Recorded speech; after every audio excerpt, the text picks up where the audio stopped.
Thank you for joining me in this week's Bible study, and I've titled this, Absalom's Revenge and Ego.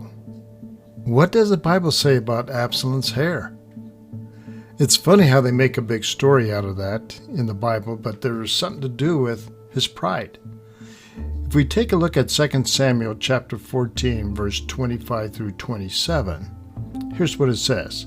Now Absalom was praised as the most handsome man in all Israel. He was flawless from head to foot.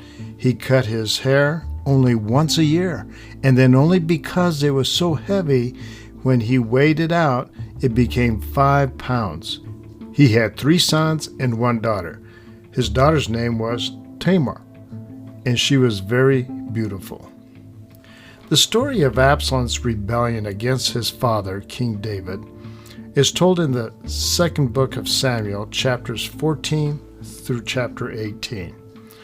The handsome Absalom is distinguished by his extraordinary, abundant hair, which is thought to symbolize his pride, as we read in 2 Samuel 14, verse 26. On YouTube, they had a film clip of a woman weighing her hair, and she had long hair, 4 feet long, and when they weighed it in several ways, it weighed 3/4 of a pound.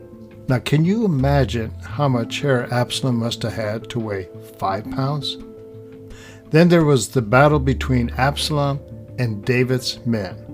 In 2 Samuel 18:9, it says this, during the battle, Absalom happened to come upon some of David's men. He tried to escape on his mule, but as he rode beneath the thick branches of a great tree, his hair got caught in the tree. His mule kept going and left him dangling in the air. It looks like he got himself in a little bit of trouble. Absalom was actually the 3rd son of King David, and the bulk of Absalom's story is told in 2 Samuel chapter 13 through chapter 19. He had a strong influence on his father's reign. Instead of imitating his father's strengths, Absalom followed his pride and greed and tried to really seize his father's throne. The first recorded event defines Absalom's life also involves his sister Tamar and half-brother Amnon. Tamar was beautiful, and Amnon really lusted after her. When Tamar rebuffed Amnon's advances, he arranged through trickery to have her come to his house where he sexually assaulted her. After the sexual assault, Amnon put Tamar out of his house in disgrace. When Absalom heard about what happened, he took his sister in to live with him. For the next 2 years, though, Absalom nursed a hatred of his half-brother. Then, using some subterfuge of his own, Absalom invited Amnon to his house for a party, and during the festivities, in the presence of David's other sons, Absalom had his servants kill Amnon in cold blood. Out of fear of his father, Absalom ran away to Geshur, where he stayed there for 3 years. And during that time, Scripture says that David longed to go out to Absalom. But we're never told that he actually did anything to reconcile the relationship. David's general, Joab, was ultimately responsible for bringing Absalom back to Jerusalem. However, even then, Absalom was not permitted to enter David's presence, but had to live in a house of his own. Now that's interesting. He wanted him back, but he didn't want to see him. I don't understand King David in this matter. He lived this way, presumably never contacting or being contacted by his father for 2 years. Finally, once again by Joab's intercession, the 2 men get back together and there's a small measure of reconciliation. Unfortunately, this peace did not last. Possibly resenting his father's hesitancy to bring him home, Absalom began to stealthily undermine David's rule. He was plotting. He set himself up as a judge in Jerusalem and gave out promises of what he would do if he were king. After 4 years of this, he asked to go to Hebron, where he had secretly arranged to have himself proclaimed as the king. The conspiracy strengthened and the numbers of Absalom's followers grew steadily, such that David began to fear for his own life. So what did David do? He gathered his servants and fled Jerusalem. However, David left behind some of his concubines and a few informers as well, including Zadok and Abiathar, the priest, and his advisor Hushai. Upon entering Jerusalem as king, Absalom sought to solidify his position, first by taking over David's house and sleeping with his concubines, considered an unforgivable act. Then he laid plans to immediately pursue and attack David's forces, but the idea was abandoned after listening to the advice of Hushai. This delay actually allowed David to muster what troops he had and mount a counterattack to retake the kingdom.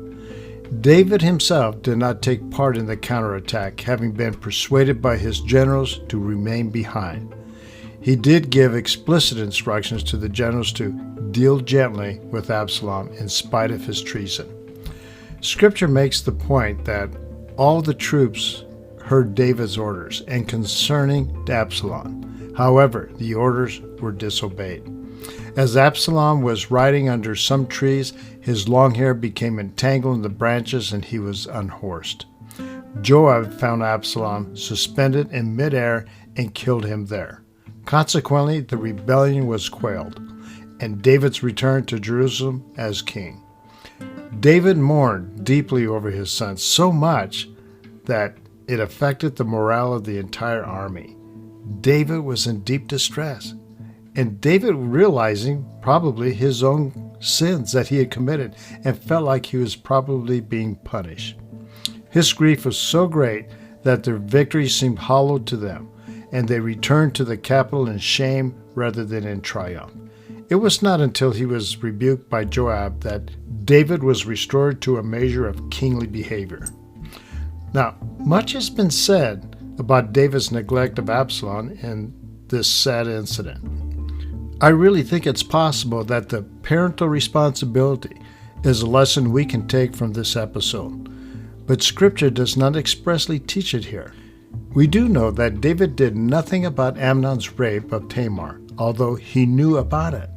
If David had avenged Tamar, would Absalom have taken it upon himself to carry out justice? And what was the impact of Absalom's soul of carrying hatred for Amnon for so long? We don't know the answers to those questions, but it seems that David's inaction had a deleterious effect in Absalom's life. What we can say with certainty, however, is that pride goes before a fall. Proverbs 16:18. Absalom's self-promotion led to nothing. Also, God is sovereign. God foiled Absalom's plan to overthrow his father's kingdom.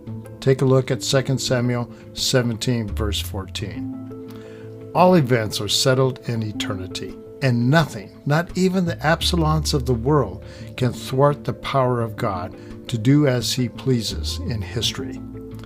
Look what happened when he carried his anger for so long and then plotted against his half-brother.